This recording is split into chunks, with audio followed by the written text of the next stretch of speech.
다 함께 일어나셔서 복음성서 낭독합니다. 주님께서 여러분과 함께 성 마테오가 전한 거룩한 복음입니다. 주님께 영광을 드립니다. 너희는 기도할 때에 이방인들처럼 빈말을 되풀이하지 마라. 그들은 말을 많이 해야만 하느님께서 들으시는 줄 안다. 그러니 그들을 본받지 마라. 너희의 아버지께서는 구하기도 전에 벌써 너희에게 필요한 것을 알고 계신다. 그러므로 이렇게 기도하여라. 하늘에 계신 우리 아버지, 온 세상이 아버지를 하느님으로 받들게 하시며 아버지의 나라가 오게 하시며 아버지의 뜻이 하늘에서와 같이 땅에서도 이루어지게 하소서. 오늘 우리에게 필요한 양식을 주시고 우리가 우리에게 잘못한 일을 용서하듯이 우리의 잘못을 용서하시고 우리를 유혹에 빠지지 않게 하시고 악에서 구하소서. 나라와 권세와 영광이 영원토록 아버지의 것이옵니다. 아멘. 너희가 남의 잘못을 용서하면 하늘에 계신 아버지께서도 너희를 용서하실 것이다.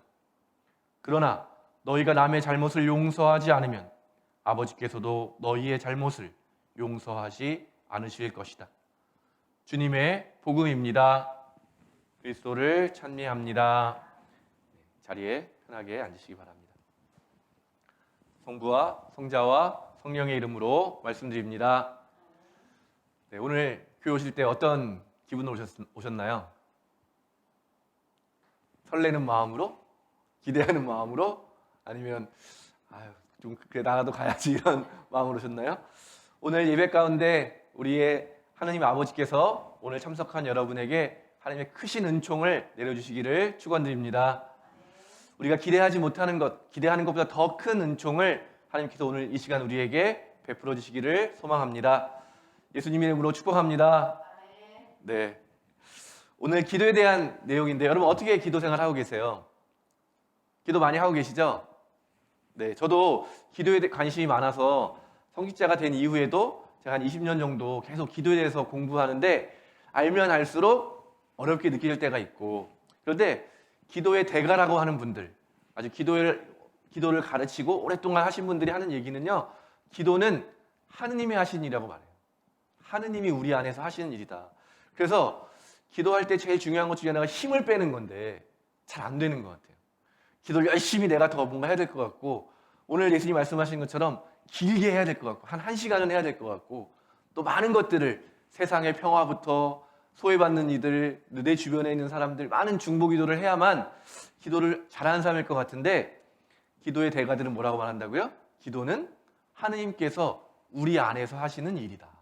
그러니까 반대로 하나님께 의지하고 하나님께 갈망하고 하나님께서 내 안에서 하시는 일을 잘 관찰하는 일이 중요한 기도인데, 너무 분주하게 내 욕망, 내 소망 이런 것들을 그 기도 시간을 채우느라고 바쁜 것은 아닐까, 그런 생각을 하게 됩니다.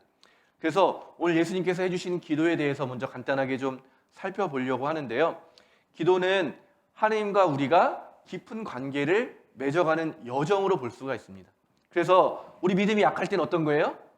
믿음이 약하다는 건 뭐냐면 하느님이 이미 우리에게 주실 걸 알고 계신다고 오늘 예수님 말씀해 주셨잖아요. 성경에서는 분명히 우리에게 약속해 주고 계시는 거예요. 이미 우리에게 구원과 영원한 생명과 참된 평화와 기쁨을 주겠다. 근데 우리 믿음은 약하기 때문에 뭐 하는 거예요? 못 믿는 거죠. 저한테 오늘 먹을 양식을 주시고, 가능하다면 내일 먹을 양식도 오늘 주시고 1년 뒤에 먹을 양식도 오늘 주시고. 어떤 기도예요? 믿음이 약한 거죠. 근데 하나님이 어떻게 한다는 거예요? 그런 기도도 기쁘게 받아주시는 거죠. 왜냐하면 여러분 다 오늘 특이하게 여성분들만 오셨는데 어린아이를 키워보셨잖아요. 다 배에서부터 내 안에서부터 이렇게 키워보셨잖아요. 말하지 않아도 느껴지는 그 공감이 굉장히 중요하거든요. 근데 이 남자들은 그런 경험이 별로 없잖아요. 그래서 믿음을 갖는 게 좀 어려울 때가 있어요. 경험해보지 못한 게 많아서. 근데 여성분들이 조금 더 그런 것들을 이미 경험하셨기 때문에, 신뢰라는 게 뭐예요? 어린아이가 울기도 전에 어머니들은 아시잖아요. 표정을 보면 저는 아이들 2명을 이렇게 있는데도 잘 충분한 시간을 못 가졌어요. 그때 많이 바빠가지고. 근데 저는 막 우니까 배가 고픈 건지 아는데 이렇게 기저귀를 갈아줘야 될 때인 거고, 또 어떨 때 울 때는 뭔지 잘 모르겠는데 졸려서 그런 거고, 엄마는 잘 알더라고요. 그래서 아유 그걸 왜 모르냐 그러는데 잘 모르겠더라고요. 근데 마찬가지라는 거죠. 하느님이 우리의 부모님이라고 하면 우리의 필요가 무엇인지 말하기도 전에 이미 알고 계신다. 그게 우리가 믿음으로 걸음을 걸어야 할 첫 번째라는 거예요. 그러면서 예수님이 가르치시는 기도가 뭐냐면 이렇게 기도해 봐라라는 거예요. 그런데 여러분 어떠세요? 주기도문을 하시면 딱 한 번만 하시면 기도 끝, 수련하다 이런 기도가 되세요? 아직 필요한 게 많아서 오늘 필요한 양식에 대해서 많이 기도하고 싶죠. 그런데 예수님이 뭐라고 말씀하시는 거예요? 기도는 결국 하느님께서 어떻게 이 세상을 구원해 나가시는지, 우리가 진짜 필요한 기도를 오늘 주기도문을 한번 읽어보시면은요, 그걸 우리가 배워가는 게 기도의 여정인 거예요. 내 필요뿐만 아니라 이 세상을 하느님께서 어떻게 사랑하시고 어떻게 구원해 가시는지. 그래서 오늘 저도 다시 한번 쭉 이 주기도문을 계속 읽어보면서 말씀을 준비하는데요. 뭐예요? 다 하느님이 하시는 일이에요. 이미 하신 일들, 이미 하시기로 약속하신 일들. 하느님 하늘에 계시다는 걸 우리가 땅으로 오시라고 하는 게 아니잖아요. 하늘에 계시면서 우리를 돌보아 주시는 그 하느님, 그분이 하늘에서 같이 땅에서도 뜻이 이루어지고 우리를 돌보아 주시고 우리를 구원해 주시는 하느님에 대해서 그것을 믿고 그대로 고백하는 거죠. 그러니까 여러분 주기도문을 너무 흔하기 때문에, 우리 주일학교 때 저도 많이 배웠거든요. 아직도 기억이 나요. 주기도문 외우는 대로 집에 보내준다. 그래가지고 빨리 외우려고 막 하늘에 계시면 내가 이렇게 하면서 외웠던 기억이 나는데, 그 외웠던 기도를 하나하나 곱씹어서 하는 기도가 정말 좋은 기도의 방법이고, 그 기도의 단어들, 내 고백 하나하나를 믿고 그대로 살아가려고 하게 된다면 우리는 사실 더 대단한 기도가 필요하지 않다고 생각이 듭니다. 그래서 예수님께서 우리에게 기도를 가르치신 이 주기도문은 우리가 무엇을 구해야 되는지, 사실은 이미 구한 것들이 하느님께서 어떻게 이루어 가시는지를 믿음으로 지켜보는 거죠. 믿음으로 하느님과 깊은 관계를 맺어가면서 말을 뛰어넘는 하느님의 뜻이 지금 이 세상에, 지금 내 삶에, 지금 내 마음에 어떻게 이루어지는지를 우리가 사실은 경험해 나가는 거죠. 그래서 기도는 우리가 말하는 그 순간만이 기도가 아니라 말로 드려진 기도가 어떻게 완성되어지는지를 경험하게 되는 거예요. 그래서 여러분 기도하시면 기도 노트를 쓰시면 좋거든요. 노트를 쓰면 왜 좋냐면요, 3일 전에 기도 기억나세요?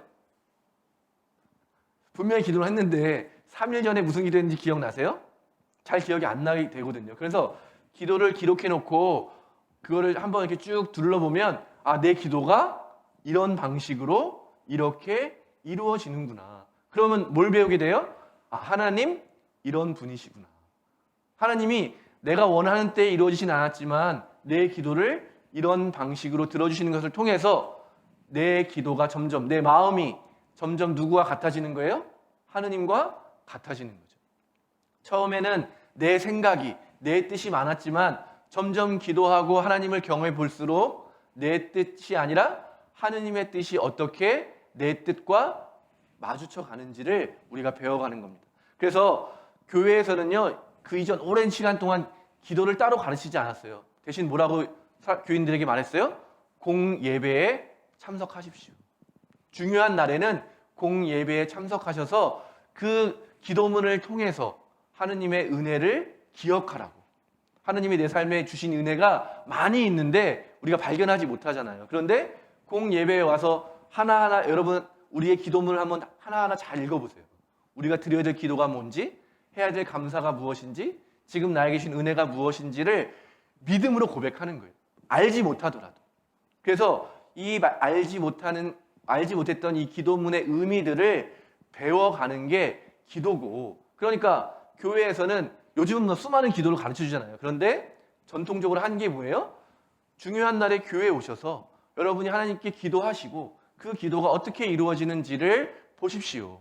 그런 게 가장 좋은 기도라고 가르쳐 왔고, 그래서 교회 중세 시대에는 어떻게 했어요? 종을 치잖아요. 마을에서 아침에 종을 치면 감사하는 마음으로 기도하고, 낮에 종을 치면 또 기도하고, 저녁이 되면 또 종을 치고 기도하고, 또 중요한 날에는 교회에 모여서 함께 고백하고, 그런 것들이 교회의 가르침이었던 거죠.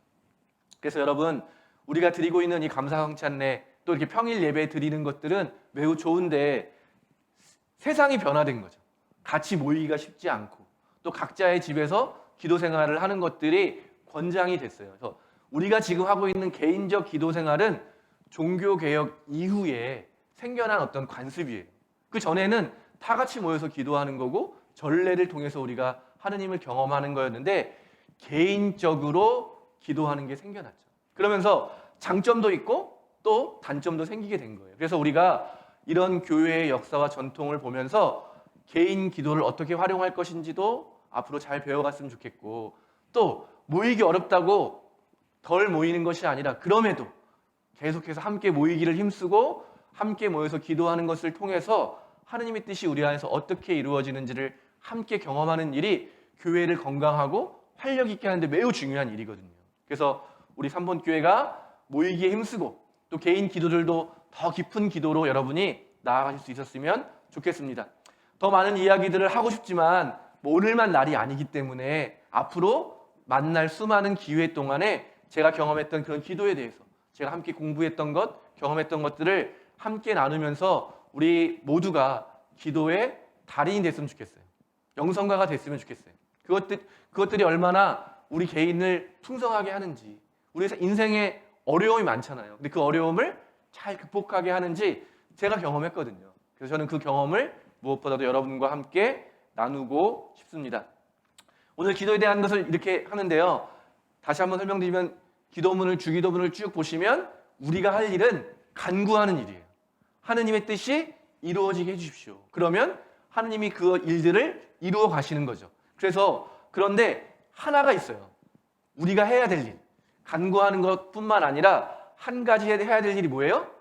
용서.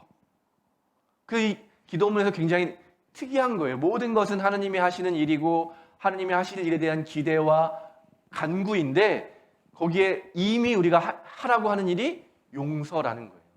근데 저도 용서에 대해서 성직자로 살아가면서도 제 속이 좁아서 용서하기가 정말 어렵더라고요. 정말로 제가 최근에도 그런 경험이 있는데 정말 성직자는 드러내놓고 누구를 욕을 못 하잖아요. 그래서 그러면 안 되기 때문에. 근데 제 안에는 해결되지 않는 그런 문제들이 있어요. 정말 미운 사람이 있거든요. 근데 최근에 하느님이 그분을 용서하는 마음을 주신 거예요. 그러니까 되게 굉장히 놀랐어요. 저도 내가 그렇게 미워하려고 애를 썼는데 하느님이 한번 은혜를 주시니까 용서가 되는구나. 그래서 용서도 사실은 기도에서도 용서도 우리가 하는 것도 되어 있지만 사실은 하느님께서 우리에게 우리를 위해서 용서하라고 말씀해 주시는 거예요. 그리고 우리를 이미 용서해 주셨고, 용서는 그래서 하느님에게 속한 것이지만 하느님이 우리에게 맡겨주신 일이에요. 하느님이 해주시는 일이지만 우리에게 이 기도를 바칠 때마다 기억하라는 게 뭐예요? 너희가 용서해 줘야 된다. 네가 용서해야 된다. 그래서 그 용서를 통해서 우리가 사실은 하느님의 은총을 누리게 되는 건데요. 참 쉽지 않지만 코리텐 붐이라는 여성분이 있는데요. 네덜란드에서 사시던 분이에요. 근데 이분의 이야기를 여러분에게 나누면서 오늘 저도 잘 하지 못하지만 이것이 얼마나 중요한지를 나누면서 말씀을 마치고자 하는데요. 이 네덜란드에서 이분은 시계를 만드는 분, 또 보석을 하는 집안에서 유복하게 태어났는데 주로 남성들이 그런 일들을 했잖아요. 근데 이분은 여성이었는데 네덜란드 최초로 여성 시계공 면허를 따신 분이에요. 아주 전문적인 아주 일을 하시고, 그래서 혼자 사시면서 언니랑 함께 살면서 그렇게 사회운동, 자선사업을 많이 하신 분이에요. 가난한 사람들을 돕는 일을 평생을 하셨는데 1940년도에 전쟁이 일어나게 됐잖아요. 그래서 독일군이 네덜란드를 점령하게 됐어요.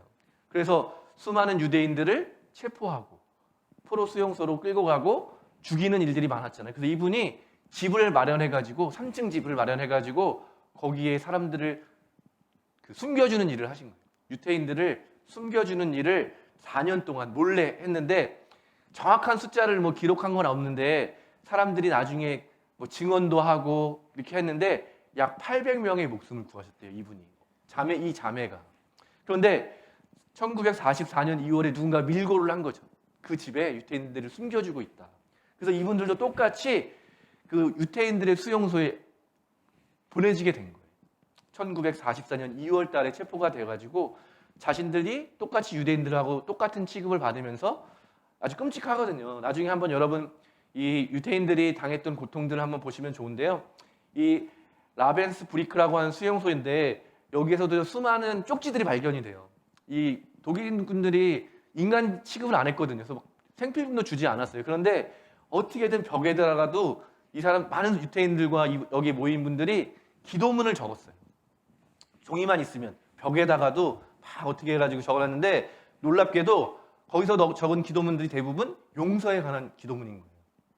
자기를 죽이고 자기들의 가족을 핍박하는 그 독일인들에 대한 용서에 대한 기도문들을 이렇게 적어놨는데 이분이 체포돼서 거기서 이제 생활을 하게 됐는데 한 10개월 동안 생활하면서 언니가 먼저 사망하게 돼요. 그리고 이분은 극적으로 서류가 착오가 돼가지고 거기서 풀려나게 됐는데 곧 전쟁이 끝났죠. 44년 12월에 언니가 사망하게 됐고 45년도가 되면 이제 전쟁이 끝나게 되니까 그래서 이분이 전쟁이 끝나고도 전 세계를 다니면서 자기가 경험했던 일들 어떻게 유대인들을 돌봤고 또 그러면서 수용소에서 경험했던 그런 것들을 강연을 하면서 다니기 시작했는데요.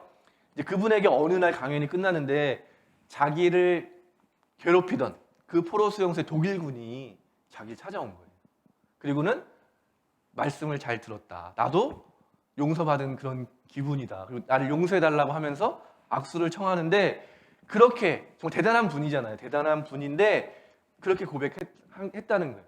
용서할 수가 없었다는 거예요. 딱 그분을 보는 순간 본인이 하나님의 사랑과 용서에 대해서 전 세계를 다니며 증언하며 다녔는데도 여전히 그 한 사람을 딱 봤는데 용서를 못하겠다는 거예요. 그래서 그분이 그 순간에 주저하게 된 거죠. 딱 그 사람이 자기의 용서를 구하는데 그래서 마음에는 용서가 되지 않는데 그분이 그렇게 얘기했다는 거예요. 하느님, 저는 용서 못하겠습니다. 그런데 하나님께서 용서하게 해주세요. 라고 기도했다는 거예요. 그러면서 악수를 하고 이제 화해를 하게 된 거죠. 그래서 그 내용도 자세히 그분이 나중에 책에다가 이제 기록을 하게 됐습니다. 그래서 그분이 뭐라고 이제 이야기를 했냐면 그분이 이제 자기에 대한 삶에 대한 여러 가지를 한 문장으로 이렇게 정리했는데 유명한 문장인데요. 이렇게 기록됐습니다. 용서는 죄수를 자유롭게 하는 것이다. 그런데 그 죄수가 바로 자기 자신이라는 것을 발견하는 것이다. 그러니까 용서가 얼마나 위대한 일인지를 이분이 이렇게 기록한 거죠. 우리는 용서받은 사람이라는 것에서 하나님의 용서를 받은 사람이기 때문에 용서할 수 있고 그 용서는 우리를 구원하고 자유롭게 하는 행위라는 거죠. 그러니까 다른 사람을 용서하는 일은 곧 나의 구원과 연결되는 것이고 하느님의 사랑을 드러내는 정말 중요한 길이라는 것을 우리는 기억해야 될 것입니다. 그래서 예수님께서 기도에 대해서 말씀해 주시면서 용서에 대한 가르침으로 연결하시면서 우리에게 용서하며 살아야 된다라고 말씀하시는 이유는 먼저 우리를 구원하기 원하시기 때문에 우리 한 사람 한 사람이 구원받아야 되기 때문에 그러나 두 번째는 뭐예요? 우리뿐만 아니라 나뿐만 아니라 세상 모든 사람들이 구원받아야 되기 때문에 우리에게 이 어려운 길을 가라고 명령해 주시는 거죠. 말씀해 하시는 거죠. 누구나 할 수 있기 쉬운 길이라고 해서 말씀하시는 것이 아니라 예수님이야말로 그것이 어렵다는 것을 누구보다 잘 아셨지만 예수님이 먼저 친히 본을 보여주셨잖아요. 십자가에 달려 돌아가시는 그 순간에도 자기에게 못을 박는 저 사람들은 무슨 일을 하는지 모른다. 저 사람들을 아버지 용서해 주십시오라고 하는 말을 통해서 우리의 구원을 완성해 주시는 겁니다. 그래서 우리에게 참 어렵지만 쉽지 않지만 용서하는 일이 곧 우리의 삶의 구원을 완성하는 일이고 예수님의 구원을 완성하는 일이라는 것을 우리가 기억한다면 우리의 날마다 드려야 되는 그 기도에는 항상 용서가 빠질 수 없는 거죠. 우리의 기도 중에, 내용 중에. 그래서 예수님께서 그렇게 오늘 우리에게 용서가 얼마나 중요한 것인지, 또 우리가 어떻게 기도해야 되는지 이것들을 연결시켜 주시면서 우리를 구해 주시고 우리를 자유롭게 해 주시고 우리를 통해서 이 세상을 구원해 가시려고 하는 하느님의 깊은 뜻을 오늘 우리에게 보여주신다고 저는 믿습니다. 화해의 삶, 사랑의 삶, 자유의 삶이 용서할 때 시작된다라고 하는 이 놀라운 사실을 우리가 기억하면서 우리의 생각으로는 또 우리의 노력과 의지로는 용서할 수 없지만 이 오늘 제가 말씀드렸던 코리텐 붐이라고 하는 이 여사가 정말 훌륭한 분이지만 다시 한번 기도했을 때 하나님의 은혜 주셔서 용서했던 것처럼 그렇게 우리도 하나님께 기도를 드릴 때 우리 마음에 용서할 수 있는 능력을 달라고 기도할 때 하나님께서 우리가 할 수 없지만 할 수 있는 능력을 우리에게 채워 주실 줄로 믿습니다. 우리가 하나님께 올바로 기도할 때 하나님께서 우리 안에서 시작하실 일들이 얼마나 중요한지 모르겠습니다. 나 자신을 구원하고 우리 가족을 구원하고 우리 이웃들을 구원하는 일이 우리의 기도에서부터 시작된다고 하는 것, 우리의 용서에서부터 시작된다고 하는 것을 기억한다면 오늘 우리는 기도해야 되고 매일을 기도로 채워가는 것이 얼마나 중요한지를 기억했으면 좋겠습니다. 오늘 하루 바쁘고 또 힘든 하루를 정말 일하시고 그래서 그런 하루를 보내셨을 텐데요. 이 마무리하는 시간에 주님께서 우리에게 말씀해 주신 이 말씀을 붙들면서 우리 다시 한번 구원의 기쁨으로 함께 나아갈 수 있게 되기를 소망합니다. 성부와 성자와 성령의 이름으로 말씀드렸습니다.